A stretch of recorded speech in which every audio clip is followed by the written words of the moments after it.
You're a defense attorney. Not the billboard kind. Not slip and fall Sam. You're the kind corporations call when regulators start circling. White shirts, measured voice, perfect posture in court. You don't raise objections dramatically. You dismantle arguments quietly. Your specialty, finding the space between what's illegal and what's merely unproven. Your father was a public defender. Your mother taught ethics at a state university. You grew up believing the system worked. Then you graduated with $240,000 in law school debt. And learned the system works differently. For people who can afford you. You tell yourself you don't defend criminals. You defend rights. That's the story. That's the one you keep. The first call comes from a firm in Houston. Energy sector. International clients. Complex exposure. They need outside counsel for a sensitive matter. You sign the NDA. Before you even learn the client's name. You meet him in a glass conference room that smells like espresso. And polished wood. He's younger than you expected. Impeccable suit. Soft voice. No raised tones. He introduces himself simply. Matteo, not his real name. He doesn't say what he does. He doesn't have to. The firm partner leaves the room quickly. Too quickly. Matteo slides a thin folder across the table. A cousin detained at the border. Cash seizure. No formal charges. Civil forfeiture abuse, he says. You read the file. No indictment. No probable cause affidavit. No paper trail tying the cash to narcotics. Legally, it's a weak seizure. You take the case. You win. The payment arrives as a wire transfer. From a logistics company registered in Panama. Perfectly clean. Taxes withheld. Retainer for ongoing advisory services. You tell yourself. This is international trade law adjacent. Not crime. Not your concern. 2 months later, another request. A trucking company flagged for compliance irregularities. You audit their exposure. You restructure their filings. You separate holding entities. From operational subsidiaries. It's good lawyering. Elegant, even. The compliance flags disappear. Another wire hits your account. This one. 5 times larger. You pay down your student loans. You upgrade apartments. You sleep fine. The third job feels different.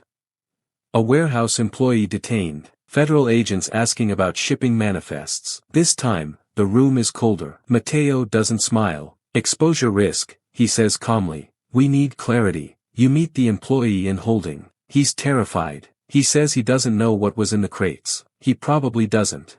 You tell him what to say. You tell him what not to say. You negotiate limited cooperation language. Without direct admission, the U.S. Attorney's Office backs off. Insufficient evidence. The case collapses quietly. Matteo holds your hand a little longer than necessary.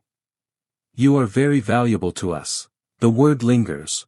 You start noticing patterns. Shell distributors beneath import companies. Rotating directors. Freight routes that change every quarter. You see the architecture forming. You recognize it. You don't say it out loud. You're no longer defending isolated incidents. You're insulating infrastructure. The retainer becomes permanent. You are now external general counsel for a multinational logistics consortium. That's what the paperwork says. The paperwork is immaculate. You design internal compliance systems that look bulletproof. You create document retention policies that protect them. You train executives to answer regulators without technically lying. You're not hiding drugs. You're managing risk. That's what you tell yourself. You realize who you're working for by accident. A private dinner in Napa. Vineyard Estate. Security, discreet, but unmistakable. Matteo introduces you to a woman everyone calls Senora. Late 50s, linen dress, pearl earrings. She asks you about constitutional law. Not politely, genuinely. She quotes a Supreme Court dissent from memory. Then, casually, she says. Violence is inefficient. Paperwork is cleaner. That's when it clicks. This isn't a client. It's a cartel with a legal department. And you run it. You don't leave. You can't. By now, your income depends on them. Your lifestyle reflects it. Your name appears on corporate filings. That would look very strange in isolation. You rationalize. If you quit suddenly, that looks worse. If you stay, you keep oversight. You limit damage. You prevent excess. You convince yourself you're moderating them. The lifestyle expands without your consent. Black SUV, driver, secure phone, a vacation home you never asked for. You try to decline the security detail. Mateo smiles. For your protection. You notice the cameras outside your condo. They face inward, not outward. You stop attending bar events. Too many questions. You stop dating. Too much risk. You rotate devices weekly. You memorize encrypted message procedures. You never discuss work aloud. You stop saying client. You say, the organization. Mistakes happen. They always do. A mid-level distributor talks too much in a nightclub. DEA picks him up. You coordinate counsel. You draft positioning statements. You prepare suppression motions. He disappears before arraignment. No body. No charges. No problem. You don't ask. You don't flinch. You bill the hours.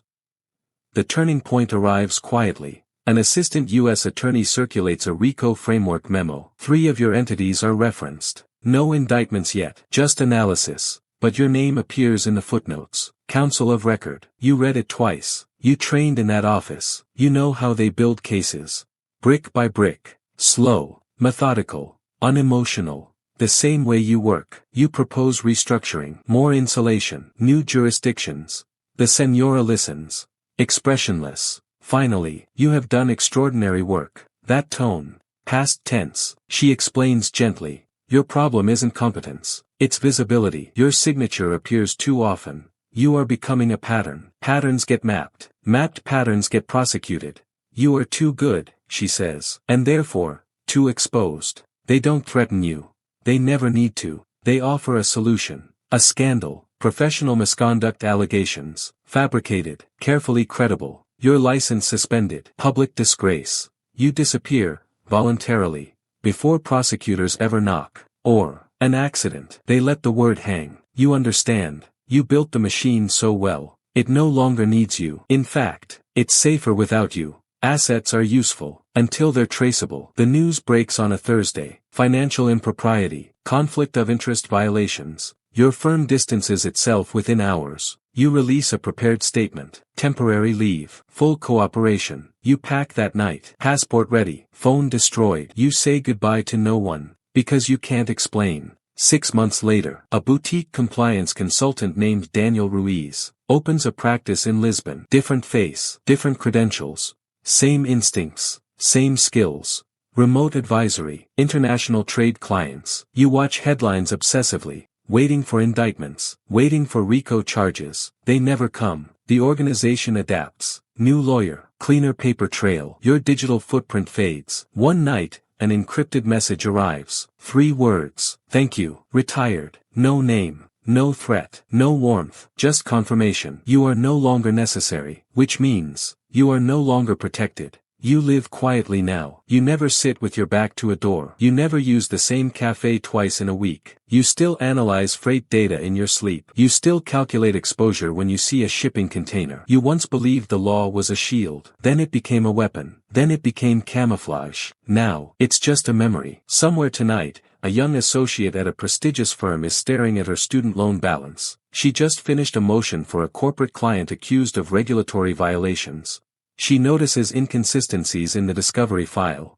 She tells herself it isn't her job to question the structure behind it. Her phone vibrates. Unknown number. We were very impressed with your briefing style. She hesitates. Then she answers. The voice is calm, professional, carefully measured. We represent an organization seeking discreet legal expertise. There is always another lawyer, always another retainer. The cartel doesn't recruit criminals. It recruits talent. And talent, cornered by debt and ambition, is remarkably easy to retain. This story is fiction. But the moral isn't. Crime at scale rarely looks chaotic. It looks corporate. Structured. Documented.